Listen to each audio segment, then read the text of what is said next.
ਹਾਂਜੀ good evening students. ਬੇਟਾ ਆਪਾਂ ਨੇ ਅੱਜ ਆਪਣਾ ਨਵੀਂ ਬੁੱਕ ਦੇ ਵਿੱਚ ਚੈਪਟਰ 12ਵਾਂ ਆਊਗਾ, ਪੁਰਾਣੀ ਬੁੱਕ ਦੇ ਵਿੱਚ 13ਵਾਂ ਚੈਪਟਰ ਹੈ। 12.1 ਚੈਪਟਰ ਜਾਂ 13.1 ਚੈਪਟਰ ਦਾ ਆਪਾਂ ਨੇ 5th ਕੁਐਸਚਨ ਕਰਨਾ। ਇੱਕ 5th ਕੁਐਸਚਨ ਕਰਵਾਉਣ ਲੱਗੇ ਹਾਂ, ਇਹਦੇ ਨਾਲ ਦਾ ਹੀ ਸੇਮ ਇੱਕ 9th ਕੁਐਸਚਨ ਆਪਾਂ ਇਸ ਵੀਡੀਓ 'ਚ ਡਿਸਕਸ ਕਰਨਾ। ਦੋਨੋਂ ਧਿਆਨ ਨਾਲ ਸੁਣੋ। ਜਿਵੇਂ ਪਹਿਲਾਂ 5th ਕੁਐਸਚਨ ਦੇਖੋ, ਇੱਕ ਘਨਾਕਾਰ ਲੱਕੜ ਦੇ ਬਲੌਕ ਦੇ ਇੱਕ ਫਲਕ ਨੂੰ ਅੰਦਰ ਵੱਲ ਕੱਟ ਕੇ, ਠੀਕ ਹੈ, ਅੰਦਰ ਵੱਲ ਕੱਟ ਕੇ ਇੱਕ ਅਰਧਗੋਲਾ ਖੱਡਾ ਇਸ ਤਰ੍ਹਾਂ ਬਣਾਇਆ ਗਿਆ ਹੈ ਕਿ ਅਰਧਗੋਲੇ ਦਾ ਵਿਆਸ ਘਨ ਦੇ ਇੱਕ ਕਿਨਾਰੇ L ਦੇ ਬਰਾਬਰ ਹੈ। ਬਾਕੀ ਬਚੇ ਠੋਸ ਦੀ ਸਤ੍ਹਾ ਦਾ ਖੇਤਰਫਲ ਪਤਾ ਕਰੋ। ਇਹਦੇ 'ਚ ਬੇਟਾ ਇਹ ਕਹਿ ਰਿਹਾ ਜਿਵੇਂ ਇੱਕ ਤਰ੍ਹਾਂ ਦਾ ਘਨ ਹੈ, ਠੀਕ ਹੈ, ਮੈਂ ਫਿਗਰ ਬਣਾ ਕੇ ਸਮਝਾ ਰਿਹਾ, ਫਿਰ ਮੈਂ ਅੱਗੇ ਸੋਲਵ ਵੀ ਕਰ ਦਿੰਦਾ। ਆਹ ਤੁਹਾਡੇ ਕੋਲ ਇੱਕ ਘਨਾਕਾਰ ਹੈ, ਘਨ ਹੈ, ਉਹਦੀ ਜਿਹੜੀ ਇੱਕ ਭੁਜਾ ਉਹਦੀ ਸਾਰੀਆਂ ਆਪਾਂ ਨੂੰ ਪਤਾ ਹੈ ਘਨ ਦੀ ਖਾਸੀਅਤ ਹੁੰਦਾ ਲੰਬਾਈ ਚੌੜਾਈ ਅਤੇ ਉਚਾਈ ਤਿੰਨੋਂ ਬਰਾਬਰ ਹੁੰਦਾ। ਇਹਦੀ ਆਪਾਂ ਨੂੰ ਲੰਬਾਈ ਦਿੱਤੀ ਹੋਈ ਹੈ L, ਠੀਕ ਹੈ।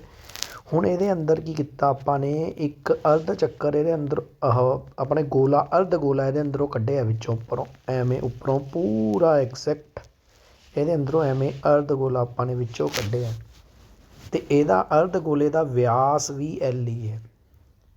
ਕਹਿੰਦਾ ਜਿਹੜਾ ਕੱਢ ਕੇ ਜਿਹੜੀ ਚੀਜ਼ ਬਚੀ ਉਹਦਾ ਆਪਾਂ ਨੇ ਖੇਤਰਫਲ ਪਤਾ ਕਰਨਾ, ਮਤਲਬ ਕਿ ਕੁੱਲ ਸਤ੍ਹਾ ਦਾ ਖੇਤਰਫਲ ਪਤਾ ਕਰਨਾ।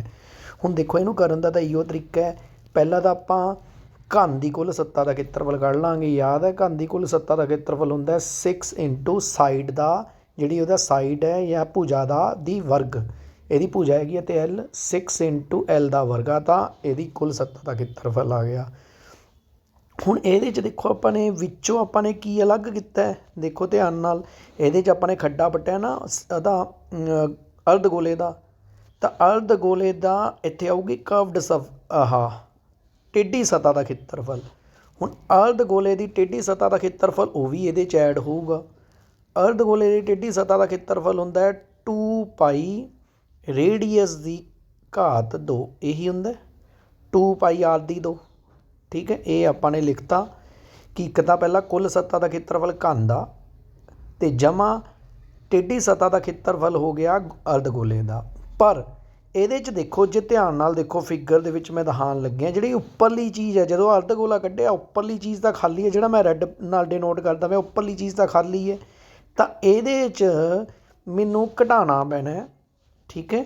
ਕੀ ਘਟਾਵਾਂਗੇ, ਜਿਹੜਾ ਉੱਪਰਲੇ ਚੱਕਰ ਦਾ ਖੇਤਰਫਲ ਘਟਾਵਾਂਗੇ, ਉਹ ਹੁੰਦਾ ਆਪਣਾ πr/2, ਇਹੀ ਹੁੰਦਾ ਚੱਕਰ ਦਾ ਖੇਤਰਫਲ। ਜੇ ਘਟਾ ਦਾਂਗੇ ਆਪਣੇ ਕੋਲ ਆਨਸਰ ਕੀ ਬਚਿਆ 6L/2। ਦੇਖੋ 2πr/2 ਚੋਂ πr/2 ਮਾਈਨਸ ਕਰਤਾ ਤਾਂ ਰਹਿ ਗਿਆ ਕੀ +πr/2 ਰਹਿ ਗਿਆ। ਹੁਣ ਦੇਖੋ ਆਪਾਂ ਨੂੰ ਪਤਾ ਹੈ 6L/2 ਐਵੇਂ ਹੀ, ਪਾਈ ਐਵੇਂ ਹੀ,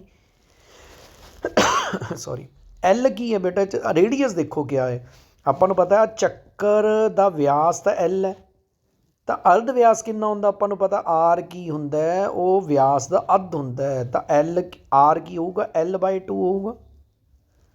ਲਓ ਇਹਨੂੰ ਹੁਣ ਤੁਸੀਂ ਹੱਲ ਕਰ ਲਓ, ਜਿੰਨਾ ਹੱਲ ਕਰਕੇ ਆਨਸਰ ਆਊਗਾ ਤੁਹਾਡਾ ਰਿਕੁਆਇਰਡ ਆਨਸਰ ਹੋ। ਦੇਖੀਏ ਇੱਕ ਵਾਰੀ ਦੁਬਾਰਾ ਤੀ, ਲਓ ਇੱਕ ਵਾਰੀ ਮੈਂ ਤੁਹਾਨੂੰ ਸੋਲਿਊਸ਼ਨ ਦਿਖਾ ਦਾਂ। ਲਓ ਦੇਖੋ ਧਿਆਨ ਨਾਲ, ਇਹ ਤੁਹਾਨੂੰ ਐਜੂਕੇਅਰ ਐਪ 'ਤੇ ਸੋਲਿਊਸ਼ਨ ਵੀ ਮਿਲ ਜੂ। ਆਹ ਦੇਖੋ, ਠੀਕ ਹੈ। ਇਹਨੇ ਕੀ ਕੀਤਾ ਦੇਖੀਏ ਦੁਬਾਰਾ ਤੀ, ਆਪਣੇ ਕੋਲ ਆਹ ਸੀਗਾ, ਆਪਾਂ ਨੇ ਪਹਿਲਾਂ ਤਾਂ ਕੀ ਬਣਾਇਆ ਸੀਗਾ, ਆਪਾਂ ਨੇ ਪੂਰੇ ਦੇ ਵਿੱਚੋਂ ਪੂਰਾ ਘਨ ਦਾ ਕੁੱਲ ਸਤ੍ਹਾ ਦਾ ਖੇਤਰਫਲ ਉਹ ਆਪਾਂ ਨੂੰ ਪਤਾ 6 ਇੰਟੂ L/2 ਹੁੰਦਾ, ਠੀਕ ਹੈ, ਇਹੀ ਹੁੰਦਾ।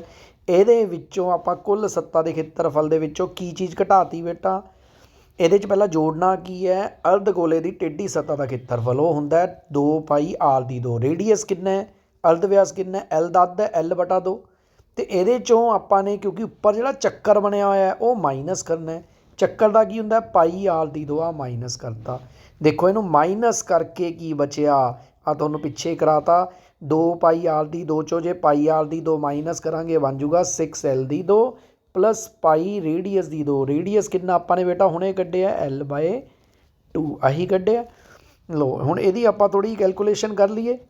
ਦੇਖੋ ਇਹਦੀ ਹੁਣ ਕੈਲਕੂਲੇਸ਼ਨ ਦੇਖੋ, ਜੇ ਤੁਹਾਨੂੰ ਸਮਝ ਆ ਰਹੀ ਇਹਦੀ ਕੈਲਕੂਲੇਸ਼ਨ ਕਿਵੇਂ ਕੱਢਾਂਗੇ।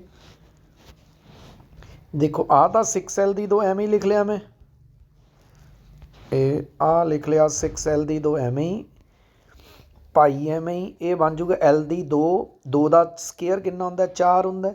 ਇਹ 'ਚੋਂ ਦੇਖੋ ਜੇ ਕੁਛ ਕਾਮਨ ਨਿਕਲਦਾ, ਦੇਖੋ ਦੋਨਾਂ ਦੇ ਵਿੱਚੋਂ L ਦੀ 2 ਘਾਤ ਕਾਮਨ ਆ ਰਹੀ ਹੈ, ਇਹਨੂੰ ਬਾਹਰ ਕੱਢ ਲਓ, ਅੰਦਰ ਰਹਿ ਗਿਆ 6 + π/4। ਚਾਹੇ ਇੱਥੇ ਹੀ ਛੱਡ ਦਿਓ ਅਤੇ ਇਹਦਾ ਯੂਨਿਟ ਜ਼ਰੂਰ ਲਿਖਣਾ ਹੈ। ਜੇ L ਸੈਂਟੀਮੀਟਰਾਂ 'ਚ ਹੈ ਤਾਂ ਸੈਂਟੀਮੀਟਰ ਦੀ 2 ਆ ਜੂ, ਜੇ ਮੀਟਰਾਂ 'ਚ ਹੈ ਤਾਂ ਮੀਟਰ ਦੀ 2 ਆ ਜੂ। ਕਲੀਅਰ ਹੈ ਬੇਟਾ, ਸਮਝ ਆ ਗਿਆ। ਦੇਖੋ ਇਹ ਸੀ ਤੁਹਾਡਾ 5th ਕੁਐਸਚਨ। ਲਓ ਇਹਦੇ ਨਾਲ ਦਾ ਇੱਕ ਹੋਰ ਕੁਐਸਚਨ ਕਰ ਲਈਏ। ਦੇਖੋ ਆ ਫਿਗਰ 9th ਕੁਐਸਚਨ, ਦੇਖੋ ਇਹ ਫਿਗਰ ਦਿੱਤੀ ਹੋਈ ਹੈ। ਇਹ ਫਿਗਰ ਦੇ ਵਿੱਚ ਕੀ ਕਹਿ ਰਿਹਾ ਤੁਹਾਨੂੰ, 9th ਕੁਐਸਚਨ ਦੀ ਫਿਗਰ ਧਿਆਨ ਨਾਲ ਦੇਖੋ। ਇਸ ਫਿਗਰ 'ਚ ਕੀ ਕਹਿ ਰਿਹਾ, ਲੱਕੜੀ ਦੇ ਇੱਕ ਠੋਸ ਵੇਲਣ ਦੇ ਵੇਲਣ ਬਣਿਆ ਹੋਇਆ ਹੈ, ਉਹਦੇ 'ਚ ਉੱਪਰਲੇ ਪਾਸੋਂ ਆਪਾਂ ਨੇ ਅਰਧਗੋਲਾ ਕੱਢ ਲਿਆ, ਖੋਦ ਲਿਆ, ਨੀਚਲੇ ਪਾਸੋਂ ਅਰਧਗੋਲਾ ਖੋਦ ਲਿਆ। ਇਹਦੀ ਪੂਰੇ ਦੀ ਉਚਾਈ ਦਿੱਤੀ ਹੋਈ ਹੈ, ਇੱਥੋਂ ਦੀ ਇੱਥੇ ਤੱਕ ਦੀ ਉਚਾਈ H ਕਿੰਨੀ ਹੈ 10 ਸੈਂਟੀਮੀਟਰ ਹੈ। ਇਹ ਆਪਾਂ ਨੂੰ ਗਿਵਨ ਹੈ ਬੇਟਾ, ਠੀਕ ਹੈ। ਇੱਕ ਤਾਂ ਉਚਾਈ ਦਿੱਤੀ ਹੋਈ ਹੈ, ਇੱਕ ਇਹਦਾ ਅਰਧ ਵਿਆਸ ਰੇਡੀਅਸ ਦਿੱਤਾ ਹੋਇਆ, ਅਰਧ ਵਿਆਸ 3.5 ਸੈਂਟੀਮੀਟਰ। ਦੇਖੋ ਇਹ ਹੁਣੇ ਇਹਦੇ ਨਾਲ ਦਾ ਕੁਐਸਚਨ ਕੀਤਾ, ਇਹਦਾ ਆਪਾਂ ਨੇ ਕੁੱਲ ਸੱਤਾ ਦਾ ਖੇਤਰਫਲ ਕੱਢਣਾ ਹੈ ਬੇਟਾ। ਹੁਣ ਦੇਖੋ ਪਹਿਲਾਂ ਸਮਝੋ ਧਿਆਨ ਨਾਲ ਕਿਵੇਂ ਕੁੱਲ ਸੱਤਾ ਦਾ ਖੇਤਰਫਲ ਨਿਕਲ ਸਕਦਾ। ਦੇਖੋ ਜੇ ਆਪਾਂ ਪੂਰੇ ਵੇਲਣ ਦਾ, ਪਹਿਲਾਂ ਵੇਲਣ ਦਾ ਆਪਾਂ ਨੇ ਪਰ ਇੱਕ ਤਰ੍ਹਾਂ ਦਾ ਇਹਨੂੰ ਪੇਂਟ ਕਰਨਾ, ਤੁਸੀਂ ਸਾਰੇ ਪਾਸੇ ਇਹਨੂੰ ਕਿਵੇਂ ਪੇਂਟ ਕਰਾਂਗੇ। ਪਹਿਲਾਂ ਤਾਂ ਇਹਦਾ ਆਪਾਂ ਟੇਢੀ ਸਤ੍ਹਾ ਦਾ ਖੇਤਰਫਲ ਤਾਂ ਆਊਗਾ ਵੇਲਣ ਦਾ, ਵੇਲਣ ਦਾ ਟੇਢੀ ਸਤ੍ਹਾ ਦਾ ਖੇਤਰਫਲ ਕਿੰਨਾ ਹੁੰਦਾ ਹੈ 2πRH ਆ ਜਾਓ। ਫਿਰ ਦੇਖੋ ਆਪਾਂ ਨੇ ਉੱਪਰਲੇ ਪਾਸੋਂ ਇਹਨੂੰ ਪੇਂਟ ਕਰਨਾ, ਅੰਦਰਲੇ ਪਾਸੇ ਜਿਹੜਾ ਅੰਦਰਲੇ ਪਾਸੇ ਉੱਪਰਲਾ ਅਰਧ ਚੱਕਰ ਹੈ, ਇਹਦੇ ਅੰਦਰਲੇ ਪਾਸੇ ਪੇਂਟ ਕਰਾਂਗੇ। ਉਹਦਾ ਟੇਢੀ ਸਤ੍ਹਾ ਦਾ ਖੇਤਰਫਲ ਕਿੰਨਾ ਹੁੰਦਾ ਹੈ 2πR ਦੀ 2, ਉੱਪਰਲਾ ਵੀ ਆ ਜਾਊਗਾ ਪਲੱਸ ਆ ਨੀਚੇ ਵਾਲਾ ਵੀ ਆ ਜਾਊਗਾ, ਆਹੀ ਬਣ ਜੂਗਾ। ਤਾਂ ਕੀ ਬਣ ਜੂਗਾ ਇਹ ਦੇਖੋ 2πRH, 2πR ਦੀ 2 ਅਤੇ 2πR ਦੀ 2 ਜੋੜ ਦਾਂਗੇ ਕਿੰਨਾ ਬਣ ਜੂ 4πR ਦੀ 2 ਬਣ ਜੂ। ਹੁਣ ਸਿਰਫ ਇਹਦੇ 'ਚ ਤੁਸੀਂ ਵੈਲਿਊ ਪੁੱਟ ਕਰਨੀ ਹੈ ਬੇਟਾ, ਉਸ ਤੋਂ ਬਾਅਦ ਦੀ ਕਹਾਣੀ ਕੋਈ ਔਖੀ ਨਹੀਂ। ਦੇਖੋ ਧਿਆਨ ਨਾਲ ਕਿਵੇਂ ਵੈਲਿਊ ਪੁੱਟ ਕਰੀਏ। ਲੋ ਇਹਦੇ ਉੱਤੇ ਹੀ ਕਰਕੇ ਦਿਖਾ ਰਿਹਾ ਮੈਂ ਤੁਹਾਨੂੰ। ਦੇਖੋ 2π ਰੇਡੀਅਸ ਆਪਾਂ ਨੂੰ ਕੁਐਸਚਨ 'ਚ ਦਿੱਤਾ ਹੋਇਆ, ਦੇਖੋ ਧਿਆਨ ਨਾਲ 3.5 ਹੈ, 3.5। H ਤੁਹਾਨੂੰ ਕੁਐਸਚਨ 'ਚ ਦਿੱਤਾ ਹੋਇਆ 10 ਹੈ, ਇਹ ਤਾਂ 2π 3.5 ਗੁਣਾ 10 ਜਮਾ 4πR ਕਿੰਨਾ 3.5 ਦੀ ਘਾਤ 2। ਬਸ ਇਹਨੂੰ ਤੁਸੀਂ ਹੱਲ ਕਰ ਲੈਣਾ, ਜਿੰਨਾ ਹੱਲ ਕਰਕੇ ਆਂਸਰ ਆਇਆ ਇਹਦਾ ਕੁੱਲ ਸੱਤਾ ਦਾ ਖੇਤਰਫਲ ਹੈ। ਦੇਖੀਏ ਇੱਕ ਵਾਰੀ ਸੋਲੂਸ਼ਨ ਦੇਖ ਲਈ ਐਜੂਕੇਟ ਐਪ 'ਤੇ ਕਿਵੇਂ ਹੈ।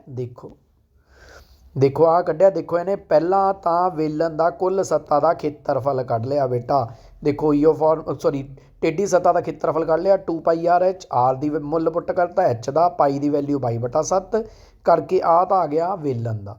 ਫਿਰ ਇਹਨੇ ਉੱਪਰਲੇ ਅਰਧ ਗੋਲੇ ਦਾ ਖੇਤਰਫਲ ਕੱਢਿਆ, ਉਹ ਕਿੰਨਾ ਹੁੰਦਾ 2πR ਦੀ 2, ਉਹ ਲਾਤਾ।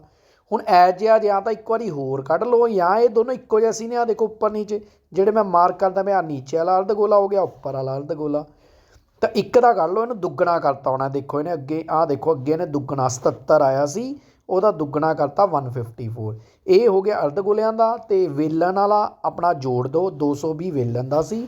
ਇਹ ਦੋਨਾਂ ਨੂੰ ਜੇ ਜੋੜ ਦਾਂਗੇ 374 ਸੈਂਟੀਮੀਟਰ ਦੀ 2 ਬੇਟਾ ਇਹਦਾ ਰਿਕੁਆਇਰਡ ਆਂਸਰ ਹੈ। ਕਲੀਅਰ ਹੈ ਬੇਟਾ। ਬਸ ਸਿਰਫ ਇੰਨਾ ਕੁ ਯਾਦ ਰੱਖਣਾ, ਜਦੋਂ ਵੀ ਖੱਡੇ ਪੱਟਣ ਵਗੈਰਾ ਦਾ ਕੁਐਸਚਨ ਹੋ, ਸਿਰਫ ਇੱਕ ਤਰ੍ਹਾਂ ਤੁਸੀਂ ਇਹ ਦੇਖਣਾ ਜਿਹੜੀ ਰਿਕੁਆਇਰਡ ਫਿਗਰ ਬਚੂਗੀ ਉਹਨੂੰ ਇੱਕ ਤਰ੍ਹਾਂ ਤੁਸੀਂ ਪੇਂਟ ਕਰਨਾ, ਜਿੱਥੇ ਜਿੱਥੇ ਪੇਂਟ ਕਰਨਾ ਹੈ। ਜੇ ਬਾਹਰਲੇ ਪਾਸੇ ਪੇਂਟ ਕਰਨਾ ਤਾਂ ਆਪਣਾ ਟੇਢੀ ਸਤ੍ਹਾ ਦਾ ਖੇਤਰਫਲ ਕੱਢਣਾ, ਠੀਕ ਹੈ। ਚਲੋ ਆਈ ਹੋਪ ਤੁਹਾਨੂੰ ਕਲੀਅਰ ਹੋ ਗਿਆ ਹੋਊਗਾ। ਫਿਰ ਵੀ ਜੇ ਕੋਈ ਡਾਊਟ ਹੋਵੇ ਤਾਂ ਮੈਨੂੰ ਮੈਸੇਜ ਕਰ ਦਿਓ, ਠੀਕ ਹੈ।